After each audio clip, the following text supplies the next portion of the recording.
You've planned every internal task down to the hour. But when a project grinds to a halt, it rarely starts with your team. Usually, the damage comes from a dependency outside your control. Looking at the historical data, 58% of major schedule slips trace directly back to an external approval rather than internal execution. The problem lies in how we map these out. Internal work is carefully planned out in tasks. External approvals, on the other hand, are often planned in wishes, plotted as a single milestone on a calendar, backed by little more than hope. To fix this, we need to pull these dependencies out of the footnotes and into the critical path where they actually live. This is the Gates framework. Before we build this system, you need three things: your current project schedule, a complete list of required external approvals, and the historical review times for those regulating authorities. Every regulatory approval is a dependency governed by someone else's calendar. Here is how you manage it. Step 1 is the gate map. Comb through your current schedule and isolate every permit, certification, compliance review, or vendor sign-off. The first action of managing this risk is naming it. Pull these items completely out of your general task list. If you mix external gates with internal noise, they get varied. Instead, create a standalone gate register.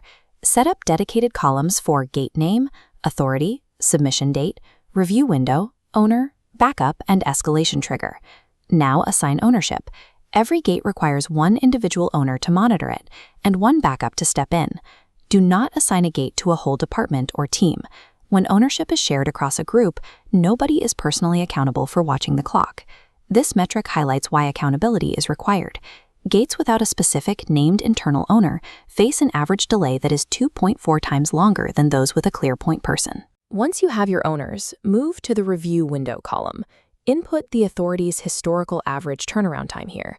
Most project managers estimate forward from their preferred launch date, often assuming the best-case scenario for regulatory turnaround. Instead, plan backward. Anchor your schedule to the regulator's actual pace by subtracting the historical review window from your final deadline. That calculation gives you your true required submission date. Next, set a hard escalation trigger. This is a specific date past the submission point, where silence from the regulator formally signals a delay. Deciding this trigger in advance removes hesitation. When that date hits, escalation happens strictly on schedule, rather than relying on someone making a high-pressure judgment call. For gates where the regulator's timeline is highly variable, map out a secondary, parallel path of work that doesn't depend on the approval coming through. Keeping a second path moving converts an unpredictable external wait time into a steady, controllable internal workflow. With the map built, establish a dedicated weekly check focused strictly on gate status. Do not fold this into your general project updates. This chart breaks down the modern system against the traditional approach. Treating the status check as a separate, standing item surfaces small schedule drifts before they become major problems. If a gate does shift, initiate recovery protocol immediately. Do not just push the single milestone date. You must resequence the entire downstream chain of tasks that relied on it. Adjusting one date hides the true impact of the delay. Downstream teams need to see exactly how their deadlines are shifting so they can adjust their own workloads. Historically, the median gap between a gate quietly slipping and it actually being escalated is 12 days. The weekly check and immediate resequencing are designed to completely eliminate that gap. You can't negotiate an external authority's calendar, but by resequencing immediately, you keep the whole plan honest about what the wait actually costs. What we've built is a fully functioning defense mechanism against external risk.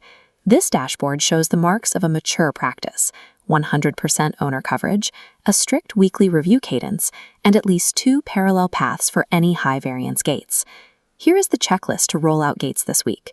Start by listing your approvals, creating the register, assigning owners, and reverse engineering those submission deadlines.